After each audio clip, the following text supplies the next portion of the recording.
વિદ્યાર્થી મિત્રો, રે ઓપ્ટિક્સના લેક્ચર નંબર 4માં તમારું સ્વાગત છે. લેક્ચર નંબર 3ની જે એક્સરસાઇઝ છે એ એક્સરસાઇઝ આપણે વિડીયોના અંતે છેલ્લે સોલ્વ કરીશું. અત્યારે આપણે જઈએ નેક્સ્ટ ટોપિક ઉપર. તો આજનો આપણો ટોપિક છે rotation of plane mirror. Rotation એટલે ભ્રમણ. સમતલ અરીસાને ભ્રમણ કરાવતા. હવે સમતલ અરીસાને ભ્રમણ કરાવતા કયા પ્રકારના પ્રશ્નો પૂછાઈ શકે એ આપણે સમજવાનું છે. હવે એ સમજવા માટે આખો ડાયાગ્રામ એક સાથે જોવાની જરૂર નથી. હું જ્યાં પોઈન્ટ આઉટ કરું એને તમારે ધ્યાનમાં રાખી અને 1 બાય 1 વસ્તુ આપણે જોતા જઈશું. તો જ આપણને આ આખા ડાયાગ્રામની ખબર પડશે, નહીતર ડાયાગ્રામમાં કંઈ ખબર પડશે નહીં. એટલા માટે ધ્યાનથી જોજો મિત્રો. હું જે ચર્ચા કરું એને આપણે 1 બાય 1 સોલ્વ કરવાની છે. એટલે અહીંયા આગળ સૌથી પહેલા આ જે મિરર જે છે સમક્ષિતિજ ગોઠવ્યો છે, જે તમને દેખાય છે મિરર, એ મિરરને જ માત્ર ધ્યાનમાં લો. હવે આ જે મિરર જે છે એ મિરર ઉપર એક પ્રકાશનું કિરણ આપાત કરીએ. અહીંથી આપાત કિરણ બતાવેલું છે. હવે અહીંથી પ્રકાશનું જે કિરણ છે એ આપાત કિરણ ફિક્સ છે. મતલબ કે સમજો કે અહીંથી જે પ્રકાશ આવે છે એ પ્રકાશની દિશા ફિક્સ છે. કંઈક એમ સમજો કે કંઈક લેઝર લાઇટ ગોઠવેલી છે અને એમાંથી પ્રકાશનું કિરણ આવી રહ્યું છે, અને આપણો જે અરીસો છે એ કંઈક પહેલા આપણે આ કન્ડિશનમાં ગોઠવ્યો છે. તો સપાટીને દોરેલો લંબ તમને અહીંયા બતાવેલો છે કંઈક આ રીતે છે. તો સપાટીને આ દોરેલો લંબ, હવે સપાટીને દોરેલો લંબ તમારી સામે દેખાય છે. અહીંથી આપાત કિરણ આવે છે, એ જ કિરણ પરાવર્તિત થાય છે. તો ધ્યાનથી જોજો ડાયાગ્રામને. લંબ સાથે આપાત કિરણે બનાવેલો ખૂણો I, તો પરાવર્તિત કિરણ પણ એટલો જ ખૂણો I જેટલો બનાવશે. ઓકે, આ પહેલું ચરણ. બીજા ચરણની અંદર હવે આપણને એમ કીધું છે રોટેશન ઓફ પ્લેન મિરર, મતલબ કે આપણે અરીસાને ભ્રમણ કરાવવાનું છે. હવે જો તમે અરીસાને ભ્રમણ કરાવશો તો આ અરીસો જ્યારે થીટા જેટલું ભ્રમણ કરશે, સમથિંગ લાઈક, ફરી એક વખત ધ્યાનથી જોજો, આ રીતે અરીસો ભ્રમણ કરે તો તમને અહીંયા દેખાશે કે મિરર આ પોઝિશનમાંથી આ નવી પોઝિશન પ્રાપ્ત કરશે, જેમાં આપણે મિરરને થીટા જેટલું ભ્રમણ કરાવેલું છે. હવે સ્વાભાવિક છે, જો તમે એને થીટા જેટલું ભ્રમણ કરાવશો તો જે લંબ હશે, આ તમને લંબ દેખાઈ રહ્યો છે, એ લંબ પણ ઓબ્વિયસલી થીટા જેટલું જ ભ્રમણ કરશે. તો જે નવો લંબ બનશે, આ જે છે એ જૂનો લંબ છે જે પહેલાની કન્ડિશનમાં, અને થીટા જેટલું ભ્રમણ કરાયા બાદ અહીંથી લઈને આ એરો બતાવેલું છે, તો એમાં થીટા જેટલું ભ્રમણ કર્યા બાદ આ નવો લંબ બનશે. હવે આ નવા લંબ સાથે આપાત કિરણ જે છે એ જ ડાયરેક્શનમાં છે, એમાં આપણે કોઈ ચેન્જ કર્યો નથી. તો હવે જે આપાત કિરણ છે એ આપાત કિરણે લંબ સાથે કેટલો ખૂણો બનાવ્યો તો એ તમને દેખાશે કે આ I અને આ થીટા એટલે ટોટલ I પ્લસ થીટા. તો પરાવર્તિત કિરણ પહેલા અહીંયા હતું, એ હવે પરાવર્તિત કિરણ ખસીને ક્યાંક આ ડાયરેક્શનમાં જતું રહેશે. તો એ પણ લંબ સાથે કેટલો ખૂણો બનાવશે તો તમને દેખાશે, ફરી એક વખત રિપીટ કરું છું, આ નવો લંબ, આ આપાત કિરણ, ખૂણો બનશે I પ્લસ થીટા. તો નવું પરાવર્તિત જે કિરણ આવશે એને પણ જે ખૂણો બનાવ્યો છે એ આવશે I પ્લસ થીટા. ઓકે, હવે બધા મેઝરમેન્ટ આપણે જોઈ લઈએ. તો મેઝરમેન્ટની અંદર આ ખૂણો છે I, આટલેથી આટલો, એમાંથી આ જે છે થીટા, તો આ કેટલો થશે? સ્વાભાવિક છે I માઇનસ થીટા. હવે ટોટલ ખૂણો છે I પ્લસ થીટા, આ છે I માઇનસ થીટા. તો હું એમ કહું કે I પ્લસ થીટામાંથી I માઇનસ થીટા જો બાદ કરી નાખવામાં આવે તો આ ખૂણો મળી જશે, જે તમને મળશે 2 થીટા. તો આપણો જે આન્સર જે છે એ આન્સર આ છે. આન્સર આપણો જે છે એ કેટલો છે? 2 થીટા. મતલબ કે પરાવર્તિત કિરણ, નવું પરાવર્તિત કિરણ, જૂનું જે હતું ત્યાંથી નવું જે પરાવર્તિત કિરણ આપણને જે મળશે એ નવું પરાવર્તિત કિરણ કેટલો એંગલ ખસી ગયું? 2 થીટા. તો હવે ફાઇનલ કન્ક્લુઝન શું છે? તો ફાઇનલ કન્ક્લુઝન આપણી પાસે છે કે આમ જો કોઈ અરીસાને થીટા જેટલું ભ્રમણ કરાવવામાં આવે તો પરાવર્તિત કિરણ 2 થીટા જેટલું ભ્રમણ કરે. મતલબ કે હું અરીસાને અહીંથી થીટા જેટલું ભ્રમણ કરાવીશ તો જે પરાવર્તિત કિરણ હશે, એ પરાવર્તિત કિરણ 2 થીટા જેટલું નવું એંગલ પ્રાપ્ત કરી લેશે. નવું પરાવર્તિત કિરણ 2 થીટા જેટલું ખસી જશે. ઓકે, તો આ આપણે તો માત્ર કન્ક્લુઝન યાદ રાખવાનું છે. આ માત્ર સમજવા માટે છે, આ દાખલામાં એપ્લાય કરવા માટે છે. પણ જો તમે આખું ફિલ્ડ વ્યૂ જોયો હોય તો તમને જે દાખલા પૂછાય એમાં કેવી રીતે ભ્રમણ કરાવવું એને આપણે સમજી શકીએ. તો એના માટે એક એક્ઝામ્પલથી આપણે શરૂઆત કરીએ. તો એક્ઝામ્પલ આપણી પાસે છે, તમારી સામે છે, દેખાય છે. અરીસાને કેટલા ખૂણે ભ્રમણ કરાવવું જોઈએ કે જેથી પરાવર્તિત કિરણ સમક્ષિતિજ બને. તમારી પાસે એક ડાયાગ્રામ આપ્યો છે.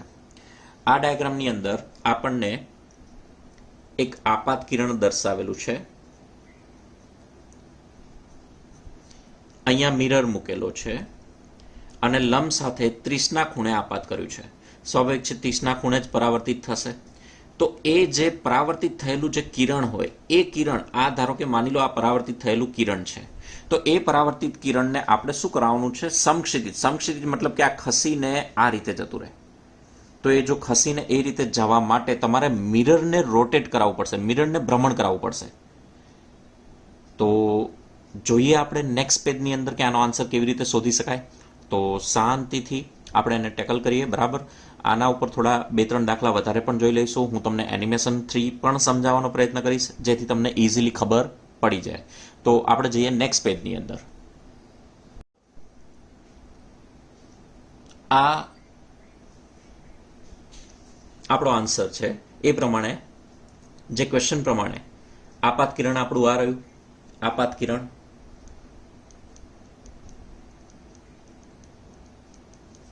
આ થશે પરાવર્તિત કિરણ.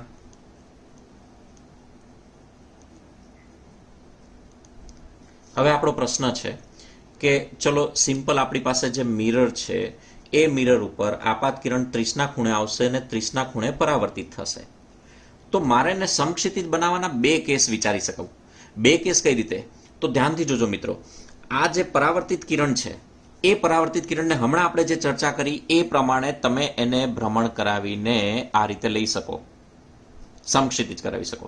તો આ કેસ પણ વિચારી શકો કે અહીંથી હું એને ભ્રમણ કરાવી, પરાવર્તિત કિરણને અહીંથી ભ્રમણ કરાવીને સમક્ષિતિજ આ રીતે પણ મેળવી શકું. તો કેટલો એંગલ રહેશે મારી પાસે? તો પરાવર્તિત કિરણને અહીંયા આગળ એમ કહેવાય કે જો મારે એને અહીંથી લઈને અહીં સુધી લઈ જવું હોય તો 60નો ખૂણો, અથવા તો અહીંથી લઈને આમ લઈ જવું હોય તો 120નો ખૂણો. તો 120ના ખૂણા ઉપર આ રીતે ભ્રમણ કરાવું તો પરાવર્તિત કિરણ સમક્ષિતિજ બનશે, અથવા તો 60ના ખૂણે પણ ભ્રમણ કરાવું તો પણ પરાવર્તિત કિરણ સમક્ષિતિજ બનશે.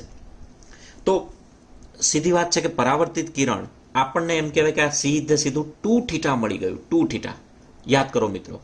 હમણાં જ આગળના પેજમાં જે આપણે ચર્ચા કરી એ પ્રમાણે અરીસાને થીટા જેટલું ભ્રમણ, તો પરાવર્તિત કિરણ 2 થીટા જેટલું ભ્રમણ. પણ જો તમને પરાવર્તિત કિરણ 2 થીટા આપેલું છે તો અરીસા માટે થીટા શોધી શકાય ને. તો એટલા માટે આપણો જે પહેલો કેસ છે એ કેસ પ્રમાણે પરાવર્તિત કિરણને 60 ડિગ્રી ક્લોકવાઇઝ છે, જોજો ક્લોકવાઇઝ ભ્રમણ કરે તો તે સમક્ષિતિજ બને. મતલબ કે પરાવર્તિત કિરણને 60 ડિગ્રી ક્લોકવાઇઝ ભ્રમણ કરાવશો તો એ સમક્ષિતિજ બનશે. તો 2 થીટા આપણી પાસે 60, તો થીટા છે 30. મતલબ કે અરીસાને આપણે 30 ડિગ્રીના ખૂણે, અહીંથી 30 ડિગ્રીના ખૂણે જો ભ્રમણ કરાવશો તો પરાવર્તિત કિરણ 60 ડિગ્રી જેટલું ભ્રમણ કરી અને સમક્ષિતિજ બનશે. બીજો કેસ જે છે એ કેસમાં પણ વિચારજો. પરાવર્તિત કિરણને 120 ડિગ્રી એન્ટી ક્લોકવાઇઝ ભ્રમણ કરે તો પણ તે સમક્ષિતિજ બને. હમણાં જે આપણે ચર્ચા કરી તો 2 થીટા બરાબર 120, તો થીટા આવશે આપણી પાસે 60. તો આ બંને આન્સર સાચા છે. બંનેમાંથી પરીક્ષામાં ગમે તે પૂછી શકે, એટલે ખાસ ધ્યાન રાખજો. ક્લોકવાઇઝ આવે તો 30 અને એન્ટી ક્લોકવાઇઝ આવે તો 60, અથવા તો ક્લોકવાઇઝ એન્ટી ક્લોકવાઇઝ નથી આપ્યું તો આ બંનેમાંથી ગમે તે એક જ આન્સર આપ્યો હશે. તો તમારે બંને રીતે વિચારવાનું રહેશે. ઓકે મિત્રો, તો આશા રાખું તમને ખ્યાલ આવી ગયો હશે દાખલાની અંદર. નેક્સ્ટ જે દાખલો છે એ તમારે જાતે વિચારવાનો છે, પણ હું આમાં થોડુંક આના કરતાં પણ થોડુંક વધારે ડિટેલમાં લઈ જઈશ, કેમ કે આની અંદર હજી એક કેસ જેની આપણે ચર્ચા નથી કરી એ કેસ પણ આપણે આની અંદર ચર્ચા કરીશું. તો નેક્સ્ટ જે છે એની અંદર આપાત કિરણ જે છે આપણી પાસે, આપાત કિરણ, અને આ છે મિરર, આ છે આપાત કિરણ.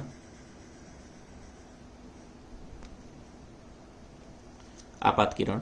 હવે અહીંયા આગળ સિમ્પલ પ્રશ્ન છે, આપાત કિરણ લંબ સાથે 20 ડિગ્રીના ખૂણે આપાત થાય છે તો અરીસાને કેટલા ખૂણે ભ્રમણ આપવું જોઈએ કે જેથી પરાવર્તિત કિરણ શિરોલંબ બને. આ વખતે ધ્યાન રાખજો મિત્રો, શિરોલંબ બને, મતલબ કે પરાવર્તિત કિરણ આ રીતે હશે અને એને મારે શિરોલંબ બનાવવું છે. શિરોલંબ તમે આ રીતે પણ બનાવી શકો અને અહીંથી રોટેટ કરીને આખું ભ્રમણ કરાવીને મતલબ 180 તો નહીં પણ અહીંથી ભ્રમણ કરાવીને શિરોલંબ આ રીતે પણ લઈ જઈ શકો. તો એના માટે ટોટલ 3 કેસ વિચારી શકાય. તો મિત્રો, જો તમને જાતે પ્રયત્ન કરવો હોય તો એક વખત માટે વિડીયો પોઝ કરી દો અને પોઝ કર્યા પછી શાંતિથી વિચારો કે જવાબ શું હોઈ શકે.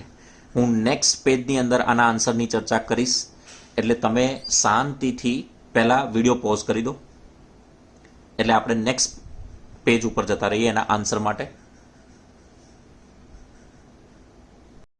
ઓકે વિદ્યાર્થી મિત્રો, તો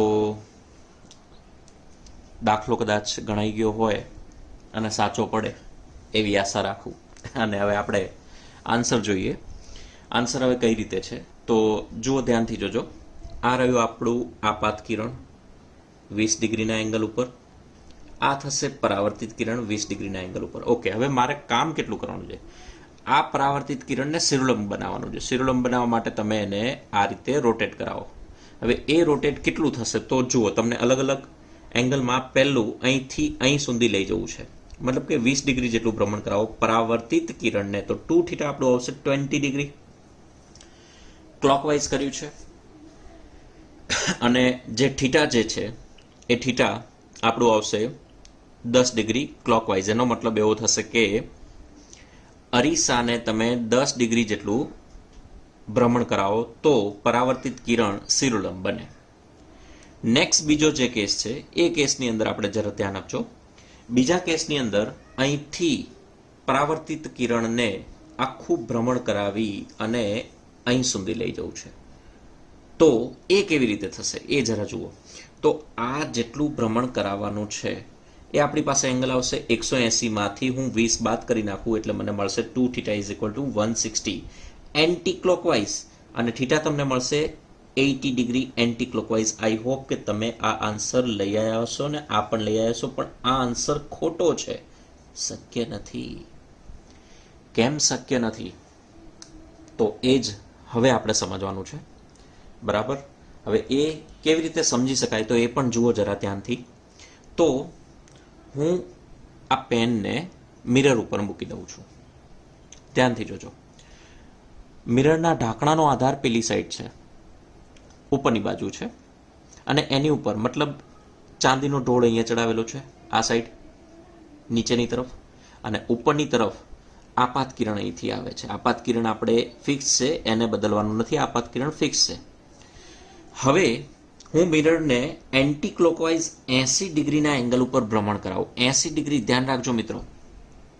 તો જો હું 80 ડિગ્રીનું ભ્રમણ કરાવીશ તો આ મિરર આ રીતે કંઈક ભ્રમણ થશે તો અહીંયા ક્યાંક આવશે 80 ડિગ્રીનું ભ્રમણ. મતલબ કે જો હું 90 ડિગ્રીનું ભ્રમણ કરાવતો તો આ રીતે આવે, 70 કરાવત તો આપાત કિરણ ઉપર જ આવી ગયું હોત, પણ 80 ડિગ્રી બંનેની વચ્ચે ક્યાંક આ રીતે આવશે જે તમને દેખાઈ રહ્યું છે. હવે ચાંદીનો ઢોળ બેક સાઈડ આ રહ્યો. હવે તમે વિચારો, આપાત કિરણ ચાંદીના ઢોળ ઉપર આપાત થાય છે તો શું પરાવર્તિત કિરણ મળે? પહેલી તો વાત એ કે પરાવર્તિત કિરણ જ ના મળે.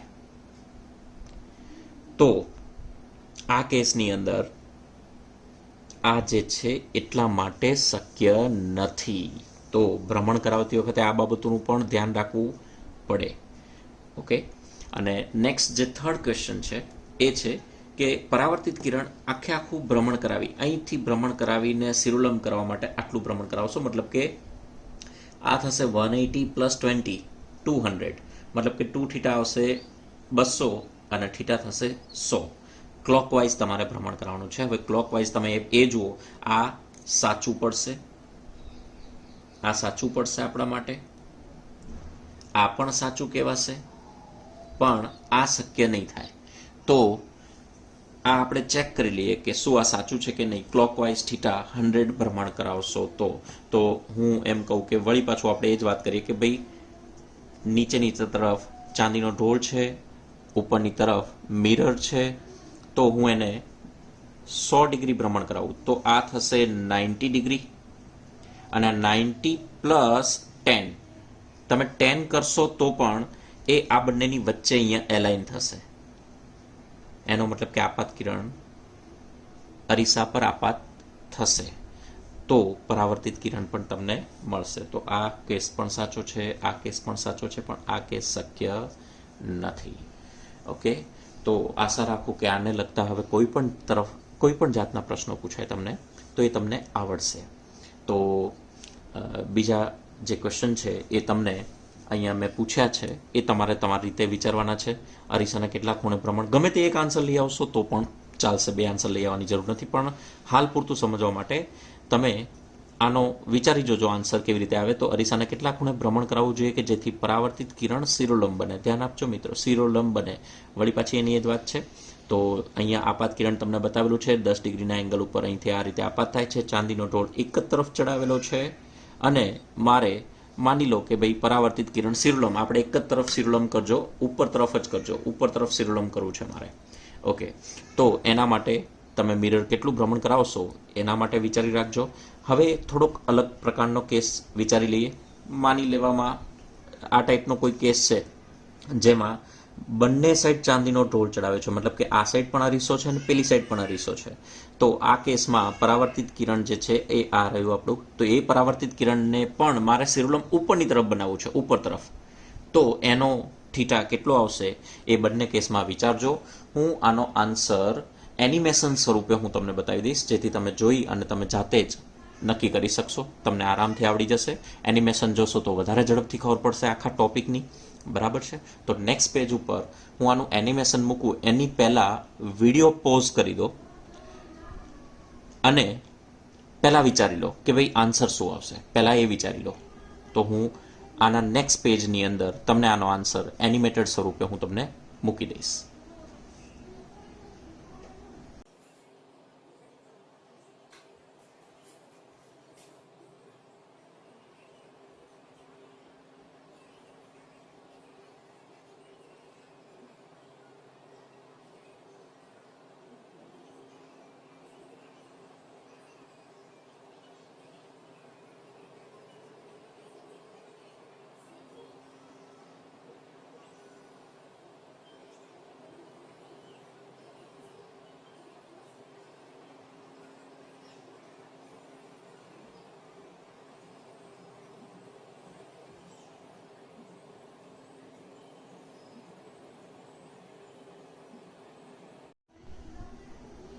ઓકે વિદ્યાર્થી મિત્રો, આપણો સમતલ અરીસાને લઈને આ આપણો લાસ્ટ ટોપિક છે અને એ રોટેશન ઓફ મિરર પર આધારિત છે. સિમ્પલ નોર્મલ જે ક્વેશ્ચન, ધ્યાન આપજો. Angular speed of spotlight on wall, એક આ ટાઈપનો એક સવાલ પૂછાય છે. હવે એ સવાલ માટે હું તમને આખો ડાયાગ્રામ સમજાવું. એ ડાયાગ્રામના આધારે પરીક્ષાની અંદર ધારો કે પ્રશ્ન પૂછાય છે તો એનો આન્સર કેવી રીતે લખવો, અને શક્ય હશે તો એક નાનું એનિમેશન પણ હું અહીંયા પેજ ઉપર મૂકી અને તમને સમજાવવાનો પ્રયત્ન કરીશ. તો તમે એ પહેલાં જુઓ કે એ શું કહેવા માગે છે. એનિમેશનની અંદર તમને એ વસ્તુ જોવા તો મળશે જ, સમજવા પણ મળશે. તો ધ્યાનથી જુઓ. શું ગોઠવણ છે આપણી પહેલાં એ આપણે સમજી લઈએ. તો ગોઠવણની અંદર મિરર બતાવેલો છે, આપાત કિરણ છે, પરાવર્તિત કિરણ છે. હવે આપણે આગળના ટોપિકમાં ભણ્યા એ પ્રમાણે આ છે રિફ્લેક્ટેડ રે અને આ આપણો મિરર. જો મિરરને તમે થીટા જેટલું ભ્રમણ કરાવશો તો રિફ્લેક્ટેડ રે એટલે કે પરાવર્તિત કિરણ 2 થીટા જેટલું ભ્રમણ કરશે. તો આના માટે એક સિમ્પલ વસ્તુ આપણે એડ કરીએ છીએ કે પરાવર્તિત કિરણનું કોણીય ભ્રમણ બરાબર અરીસાનું કોણીય ભ્રમણ. હવે આપણો જે આના આધારે જે આન્સર બને છે એ આન્સર કંઈક એવું બને છે. અરીસાનું કોણીય મિરર માટે થીટા એમ લઈએ આપણે તો રિફ્લેક્ટેડ રે માટે 2 થીટા આર બનશે. હવે સમયની સાપેક્ષે હું એનું વિકલન કરું તો ડી થીટા બાય ડીટી આપણને ખબર છે મિત્રો, d theta by dt omega થશે, કોણીય ઝડપ, એંગ્યુલર સ્પીડ મિત્રો, એંગ્યુલર સ્પીડ કોણીય ઝડપ, તો આ થશે 2 omega R is equal to omega M. તો આ આપણો આન્સર થઈ ગયો. તો કહેવાનો મતલબ એવો થયો કે જો તમે આને અરીસાને ઓમેગા જેટલી કોણીય ઝડપ આપશો તો પરાવર્તિત કિરણ કેટલી ઝડપ, 2 ઓમેગા જેટલી ઝડપથી, 2 ઓમેગા જેટલી ઝડપથી એ પણ કોણીય ભ્રમણ કરશે. મતલબ કે અરીસા કરતાં બમણી કોણીય ઝડપથી ભ્રમણ કરશે. હવે જો અરીસા કરતાં બમણી કોણીય ઝડપથી ભ્રમણ કરે અને એક વખત માટે આપણે એવું વિચારીએ કે અહીંયા લેઝર લાઇટ મૂકેલી છે, એ લેઝર લાઇટ આપાત અહીંથી પરાવર્તિત થયા બાદ અહીંયા આગળ એક કર્વ સ્ક્રીન મૂકેલો છે, એ સ્ક્રીન ઉપર અથવા તો કોઈ દિવાલ છે, એ દિવાલ ઉપર એક લાઇટ સ્પોટ પડે છે. હવે હું અરીસાને જો હું ભ્રમણ કરાવીશ તો અરીસાને ભ્રમણ કરાવતા પરાવર્તિત કિરણ, આપાત કિરણની દિશા નથી બદલવાની, પરાવર્તિત કિરણ ઓટોમેટિકલી અહીંથી આ રીતે ગતિ કરવા લાગશે. જો એ ગતિ કરે તો એનો રેખીય વેગ કેટલો મળે, તો રેખીય વેગ માટે પણ આપણે ભણી ચૂક્યા છે. તો રેખીય વેગ આર ઓમેગા આપણે કહીએ છીએ, બરાબર. તો એના આધારે v is equal to r into આનો આપણને કોણીય ઝડપ 2 ઓમેગા મળે છે, એટલા માટે અહીંયા આર ઇન્ટુ 2 ઓમેગા લખી શકાય. ઓકે વિદ્યાર્થી મિત્રો, તો લાસ્ટ લેક્ચરના જે એક્સરસાઇઝના જે આન્સર છે, પહેલો ક્વેશ્ચન આઈ હોપ બધાને આવડ્યો જ હશે. પહેલા ક્વેશ્ચનનો આન્સર બહુ સિમ્પલ છે, આન્સર આવશે 3 ફૂટ.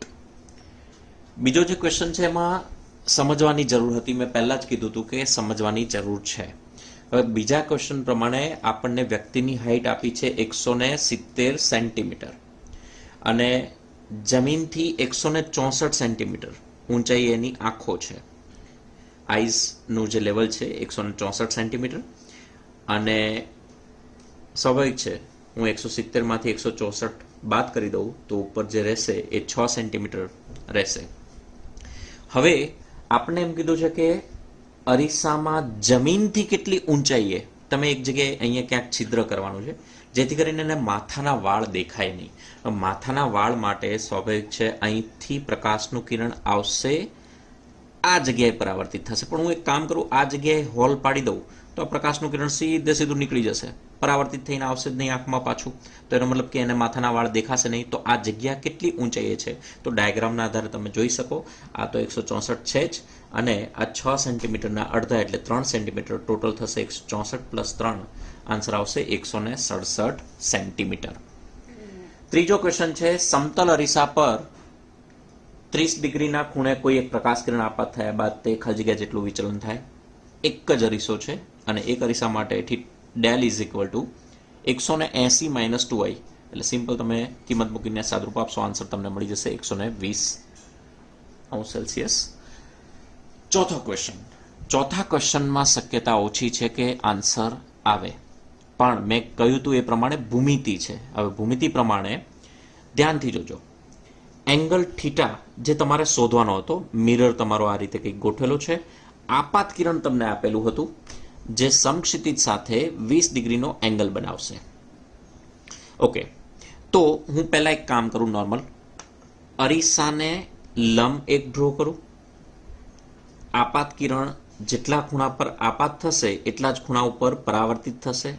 મતલબ ઇન્સિડન્ટ રે અને રિફ્લેક્ટેડ રે બંનેનો એંગલ સરખો મળશે, મતલબ કે I બરાબર R મળશે. પણ જે રિફ્લેક્ટેડ રે એટલે કે પરાવર્તિત કિરણ જે છે એ શિરોલંબ થવું જરૂરી છે, તો આપણે એને શિરોલંબ કરી દઈએ. અને હવે ભૂમિતિનો ઉપયોગ કરવાનો છે. તો ભૂમિતિ પ્રમાણે ધ્યાનથી જોજો, આ લંબ છે, અરીસાને લંબ છે, તો આ ખૂણો જે છે 90નો પડશે, 90નો ખૂણો. તો 90ના ખૂણા પ્રમાણે I20 અને થીટા ત્રણેયનો સરવાળો 90 થાય. તો આપણને જે I મળશે એ I મળશે 70 માઇનસ થીટા. તો જેટલો I મળે એટલો જ R મળે. તો I અને R બંને સમાન મળશે, 70 માઇનસ થીટા. હવે વળી પાછું એક બીજી જગ્યાએ આપણે ભૂમિતિ લગાવીએ તો ધ્યાનથી જોશો તો અહીંથી લઈને આ બંને 90ના એંગલ ઉપર છે. તો 20 I અને R આ ત્રણેયનો સરવાળો પણ 90 થશે. બસ તો સિમ્પલ, એમાં પણ I અને R ની તો કિંમત સેમ છે, 20 એઝ ઇટ ઇઝ, 90 પણ એઝ ઇટ ઇઝ, અને સાદરૂપ આપતા અંતે જે કિંમત મળશે આન્સર આવશે 35. તો 35 તમને આનો જવાબ મળશે. આશા રાખું કે એમાં પણ તમને જવાબ મળ્યો જ હશે. અને ફાઇનલ ક્વેશ્ચન તો બહુ સિમ્પલ છે અને એનો આન્સર 450 જે ફાઇનલ આન્સર રહેશે. બરાબર છે મિત્રો? તો આ હતું આપણું સમતલ અરીસાને લગતું જે કંઈ પણ પરીક્ષાની અંદર જે પૂછાય છે એમાંથી મોટાભાગનું આપણે કવર કર્યું છે. બરાબર, અમુક પ્રશ્નોના સ્વરૂપમાં છે જેને આપણે થિયરીમાં સમાવેશ નથી કર્યો, પણ એ જે તે સમયે આપણે જોઈ લઈશું. તો નેક્સ્ટ મળીશું નેક્સ્ટ લેક્ચરમાં. ત્યાં સુધી ઘરે રહો અને સુરક્ષિત રહો.